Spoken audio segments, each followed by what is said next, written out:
नमस्कार, मेरा नाम है अंजलि। आज हम बात करेंगे गुजरात में सामने आए एक बड़े घोटाले की, जिसने पूरे देश को हिला कर रख दिया है।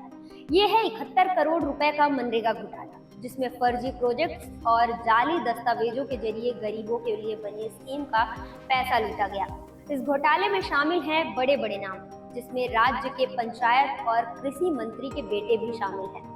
आखिर ये घोटाला कैसे हुआ, कौन कौन शामिल है और अब इसकी जांच में क्या सामने आ रहा है, इसे आसान भाषा में समझते हैं। सबसे पहले जानते हैं मनरेगा यानी Mahatma Gandhi national rural employment guarantee act क्या है।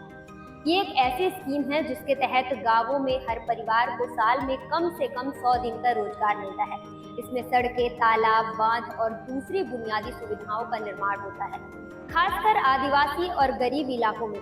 आपको जानकर हैरानी होगी कि इस साल देश भर में मनरेगा के तहत 300 करोड़ दिन का रोजगार देने का लक्ष्य है, जिसमें 60 लाख से अधिक परिवारों को काम मिला है।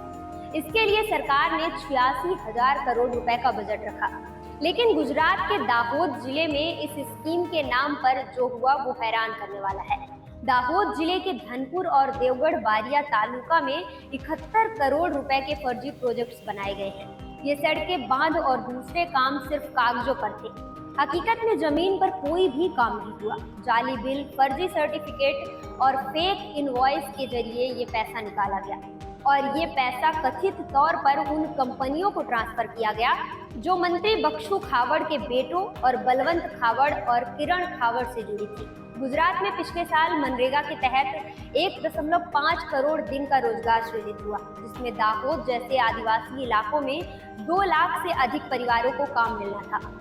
लेकिन इस घोटाले ने हजारों गरीब परिवारों के हक पर डाका डाला है। इस घोटाले में बलवंत खावड़ को गिरफ्तार कर लिया गया है, जबकि किरण खावड़ फरार है। इसके अलावा धनपुर के तत्कालीन तालुका डेवलपमेंट ऑफिसर दर्शन पटेल भी हिरासत में हैं। पुलिस का कहना है कि जांच अभी जारी है और इसमें और भी बड़े खुलासे हो सकते हैं। अब जानते हैं जांच में अब तक क्या मिला। ऑडिट से पता चला कि 2021 से 2025 के बीच कुआ, रेणाना और सिम्मोई जैसे गांवों में मनरेगा के प्रोजेक्ट दिखाए गए, लेकिन असल में वहां कोई भी काम नहीं हुआ। सिर्फ जाली कंप्लीशन रिपोर्ट और फर्जी पेमेंट्स का जाल बिछाया गया। कुल 35 मटेरियल सप्लायर्स 28 देवगढ़ बारिया से और 7 धनपुर से इसमें शामिल थे।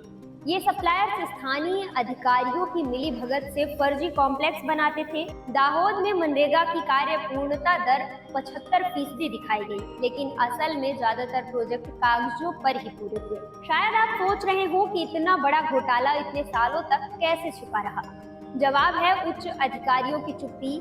कई सीनियर ऑफिसर्स ने आंख बंद कर रखी, जिसमें ये धोखाधड़ी कई स्तरों पर पनपती रही। जब जिला ग्रामीण विकास एजेंसी के डायरेक्टर BM पटेल ने इसकी शिकायत की, तब जाकर ऑडिट हुआ और ये घोटाला सामने आया। अब इस घोटाले की जांच के लिए एक स्पेशल इन्वेस्टिगेशन टीम बनाई गई है। अभी तक 71 करोड़ रुपए के फर्जी बिल पकड़े गए, लेकिन माना जा रहा कि कुल धोखाधड़ी 160 करोड़ रुपए तक की हो सकती है। विपक्ष के नेता अमित चावड़ा का दावा है कि यह आंकड़ा 250 करोड़ रुपए तक भी पहुंच सकता है। विपक्ष ने इस मुद्दे पर सरकार को घेरा है। अमित चावड़ा ने मुख्यमंत्री को पहले ही चेतावनी दी थी, लेकिन कोई कार्रवाई नहीं हुई। 2025 तक घोटाला उजागर होने के बाद भी मंत्री बच्चू खावड़ा चुप हैं। सत्तारूढ़ बीजेपी ने कोई भी आधिकारिक बयान नहीं दिया। इस घोटाले ने न सिर्फ सरकारी सिस्टम की खामियों को उजागर किया है, बल्कि गरीबों के हक पर भी डाका डालने वालों की सच्चाई भी सामने लाई है। मनरेगा जैसी स्कीम जो ग्रामीण भारत की रीढ़ है, उसका दुरुपयोग होना हर नागरिक के लिए चिंता की बात है।